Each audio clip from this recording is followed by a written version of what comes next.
Neymar অসুস্থ, কি ঘটেছে, এখন কেমন আছে?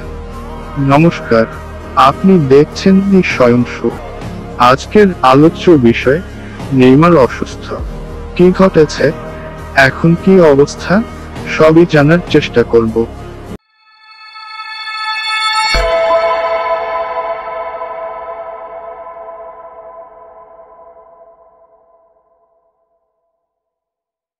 তেত্রিশ বছর বয়সে সান্টোসে ফিরেছেন নেইমার, কিন্তু ফিরেই কোভিড-19 আক্রান্ত হয়েছে। 6 জুন বৃহস্পতিবার থেকে উপসর্গ শুরু, তারপর টেস্ট পজিটিভ। সান্টোস ক্লাব জানিয়েছে উনি এখন বাড়িতে আইসোলেশনে আছেন, ডাক্তারদের তত্ত্বাবধানে বিশ্রাম নিচ্ছেন। ফিরে আসার পর এই মৌসুমে নেইমার খেলেছেন মাত্র 12টি ম্যাচ, যেখানে করেছেন 3 গোল ও 3 অ্যাসিস্ট।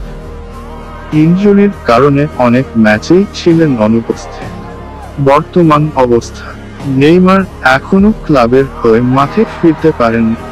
চুক্তির মেয়াদ জুনের 30 তারিখে শেষ হচ্ছে, কিন্তু এখনো নতুন কোনো চুক্তির খবর আসেনি।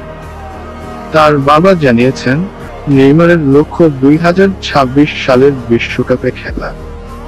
সেজন্য সান্টোসে থাকা ও নিয়মিত খেলার মাধ্যমে নিজেকে প্রস্তুত করতে চান। নেইমার বর্তমানে অসুস্থ অবস্থায় বিশ্রামে আছেন।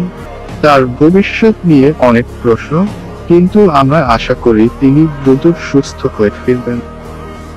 ভিডিও ভালো লাগলেই লাইক, সাবস্ক্রাইব এবং কমেন্ট করতে ভুলবেন না। দেখা হবে পরের ভিডিওতে।